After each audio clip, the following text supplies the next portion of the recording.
ఇక నటి కాదంబరి జట్వానిపై గతంలోనూ ఎలాంటి కేసులు లేవంటున్నారు ఆమె తరపు న్యాయవాది శ్రీనివాస్. తనను పోలీసులతో కలిసి వైసీపీ నాయకులు మానసికంగా ఎంతో వేధించారని చెప్పారు.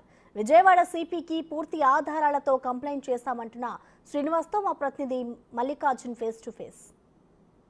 మీరు మొదటి నుంచి మీరు ఫాలోఅప్ చేస్తా ఉన్నారు.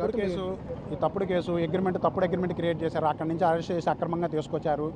దీనికి పోలీసు అధికారులు బాధ్యత వహించాలి. ఎవరైతే అప్పుడు ఈ చట్ట వ్యతిరేకంగా ప్రవర్తించారో ఇండివిజువల్ వ్యక్తుల, ప్రభుత్వంలో ఉన్నటువంటి పెద్దల, లేకపోతే పోలీసు అధికారుల అనే దాంతో నిమిత్తం లేదు. చట్టం ఎవరికైనా చుట్టం కాదు. చట్టం దృష్టిలో పెద్దోడైనా, చిన్నోడైనా, ప్రైమ్ మినిస్టర్ అయినా, ప్రెసిడెంట్ ఆఫ్ ఇండియా అయినా, పోలీస్ కమిషనర్ అయినా ఎవరైనా ఒకటే. తప్పు చేసినటువంటి వ్యక్తిని శిక్షించాలని ఇప్పుడు ఆమె చెబుతా ఉంది. దానికి సంబంధించిన వివరాలన్నీ పోలీస్ కమిషనర్కి అందజేస్తా ఉంది. ఎంతమందికి ఫిర్యాదులో మెన్షన్ చేస్తా ఉన్నారు సార్?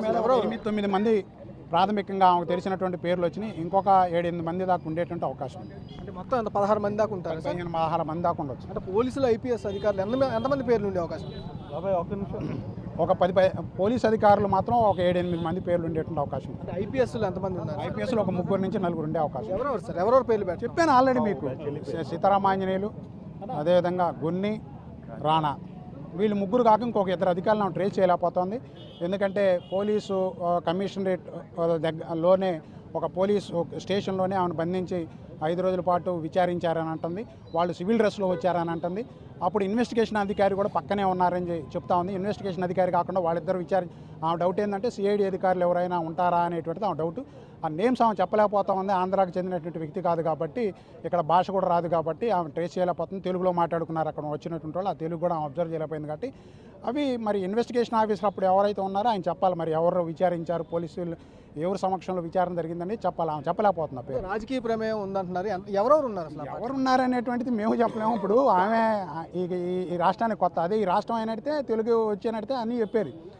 ఇక్కడ ఏంటంటే ఆమెకి ఈ భాష రాదు కాబట్టి ఖచ్చితంగా పెద్దల పాత్ర ఉంది. లేకపోతే ఇంత హేస్టీగా ఒకరోజు ఎఫ్ఐఆర్, నెక్స్ట్ రోజు అరెస్ట్ జరగదు.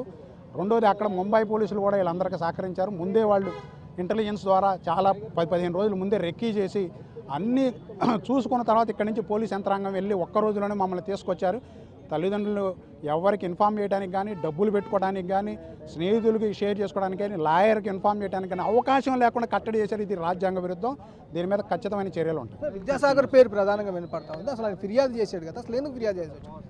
ఫిర్యాదు మీరు చదవండి, మీ దగ్గర ఐపీఎస్ అధికారులు 3 పాత్ర ఉందంటూ కూడా ఆమె ఫిర్యాదు చేసిందంటూ కూడా ఎవరైతే లాయర్ ఉన్నారో నర్రా శ్రీనివాస్ చెబుతున్న పరిస్థితి కూడా కనిపిస్తూ ఉంది. వాళ్ళతో పాటు 16 మంది పేర్లు కూడా ఉండే అవకాశం ఉందని కూడా చెప్తా ఉన్నారు. కొన్ని పేర్లను ఆమె గుర్తించలేకపోతా ఉంది. అందుకనే ఫిర్యాదులో మెన్షన్ చేయలేకపోతా ఉంది. దాదాపుగా పోలీసులు ఎక్కువ పాత్ర 7 మంది పోలీసులు ఉన్నట్టు చెప్తా ఉన్నారు. మిగతా ప్రైవేటు వారు ఉన్నట్టు కూడా చెబుతున్న పరిస్థితి కనిపిస్తుంది. అలాగే దాంట్లో పొలిటికల్ ఇన్వాల్వ్మెంట్ కూడా ఉండే అవకాశం ఉన్నట్టు కూడా లాయర్ చెబుతున్న పరిస్థితి కనిపిస్తూ ఉంది. ఎవరైనా సురేష్తో మళ్ళీ